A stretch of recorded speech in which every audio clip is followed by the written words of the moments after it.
Hello बच्चों, let's read the question. So question says that find out the wrong statement for the octahedral complex. Octahedral complex के लिए हमें क्या करना है? रॉन्ग स्टेटमेंट फाइंड करना है. तो ऑक्टाहेड्रल कॉम्प्लेक्स में क्या होता है? ऑक्टाहेड्रल कॉम्प्लेक्स जहां पे आपके पास कोऑर्डिनेशन नंबर 6 होती है, इसे कहता है ऑक्टाहेड्रल कॉम्प्लेक्स. यानी 6 लिगेंड्स होंगे लॉन पेयर को डोनेट करने के लिए. तो जो लॉन पेयर डोनेट करता है कोऑर्डिनेशन बॉन्ड बनाने के लिए किसी भी मेटल के साथ, तो जो आपके पास डी सबशेल होता है इसको दो पार्ट्स में डिवाइड हो जाता है जिसे कहते हैं splitting, crystal field splitting theory. तो इसके बेसिस पे ये दो पार्ट में डिवाइड होते हैं, यानी कि आपके पास दो ऑर्बिटल के सेट बन जाते हैं. एक होता है T2G, दूसरा होता है Ag. और इसके बीच का जो एनर्जी होता है इसे कहते हैं क्रिस्टल फील्ड स्प्लिटिंग एनर्जी.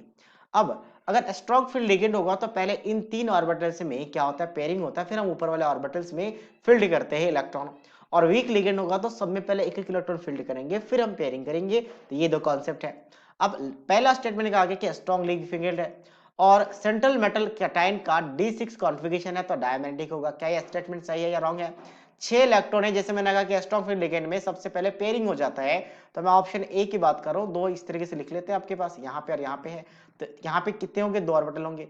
तो 6 इलेक्ट्रॉन है, 1 2 3, फिर पेयरिंग स्टार्ट 3 4 5 6. तो यानी कि सारा का सारा पेयर्ड है और सारा का सारा पेयर्ड होगा. इसका मतलब डायमैग्नेटिक. डायमैग्नेटिक का मतलब होता है कि सारे इलेक्ट्रॉन्स क्या हो? पेयर्ड हो. पेयर्ड होंगे तो डायमैग्नेटिक, अनपेयर्ड होगा तो पैरामैग्नेटिक. तो मतलब ये डायमैग्नेटिक स्टेटमेंट कैसा है? ट्रू है. तो आंसर नहीं आएगा. नेक्स्ट क्या है? Central metal cation with D5 configuration has a unpaired electron in both weak and strong ligand field. कहा कि central metal cation with D5 configuration has one unpaired electron. Weak और strong दोनों ही case में one unpaired electron होगा. तो पहले हम बात कर रहे हैं स्ट्रॉन्ग का.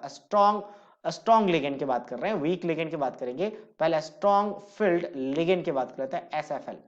तो स्ट्रॉन्ग फील्ड लिगेंड में पहले पेयरिंग होता है, फिर आगे बढ़ते हैं. तो हमारे पास 5 इलेक्ट्रॉन है. तो पहले अब ये तीनों सेम लेवल पे, तो सेम लेवल पेयरिंग नहीं होगा. सेम लेवल में पहले एक एक इलेक्ट्रॉन सबको फिल करेंगे. तो 3 आ गए, 4 आ गया, 5 आ गया. तो ठीक है, स्ट्रॉन्ग फील्ड लिगेंड में तो एक अनपेयर्ड इलेक्ट्रॉन है, ये सही है. अब हम बात करते हैं वीक फील्ड लिगेंड में. तो वीक फील्ड लिगेंड में पेयरिंग नहीं होता. पहले हम सबको एक एक इलेक्ट्रॉन फिल करते हैं. तो 1 2 3 4 5, 5 इलेक्ट्रॉन अनपेयर्ड आ गए यहाँ पे. तो इसका मतलब ये वाला स्टेटमेंट कैसा है? फॉल्स है. तो ये आंसर में आ जाएगा. हमें फॉल्स यानी कि रॉन्ग वाले ढूंढने थे. नेक्स्ट क्या है?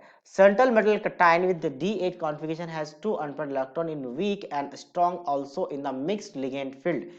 ये कहा गया कि इस फिर से आपका स्ट्रॉन्ग और वीक है. कहा कि स्ट्रॉन्ग फील्ड लिगेंड हो या वीक फील्ड लिगेंड हो, दोनों ही केस में दो अनपेयर्ड इलेक्ट्रॉन होंगे. तो ट्राई करके देख लेते हैं.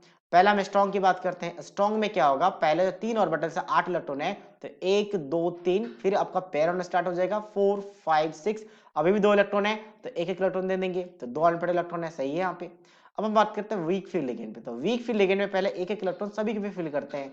तो 1 2 3 4 5 हो गए, 6 7 8. तो इस केस में भी दो इलेक्ट्रॉन अनपेयर्ड है. तो इसका मतलब आपका थर्ड वाला ऑप्शन कैसा है? ट्रू है. दोनों जगह वन अनपेयर्ड इलेक्ट्रॉन है. नेक्स्ट क्या है? Central metal cation with D4 D5 D6 D7 configuration have different number of unpaired electron in weak and strong field ligand. Exactly सही है.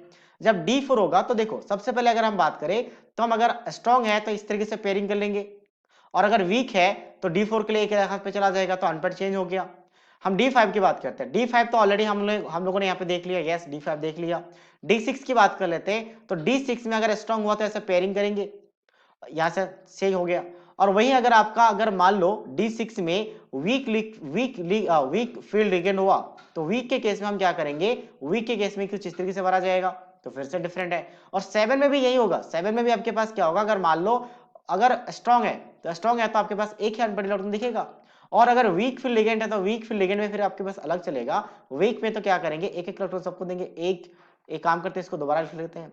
तो 1 2 3, एक बार फिर से बनाते हैं इनको. 1 2 3 4 5 6 7. तो फिर से चेंज है. मतलब ये वाला स्टेटमेंट कैसे एग्जैक्टली सही है कि स्ट्रॉन्ग और वीक के केस में D4 5 6 7 में अलग अलग नंबर ऑफ अनपेयर्ड इलेक्ट्रॉन रहेंगे. तो ये भी स्टेटमेंट कैसा? ट्रू है. So that means only B is the right answer of this question. I hope you understood it well. All the best.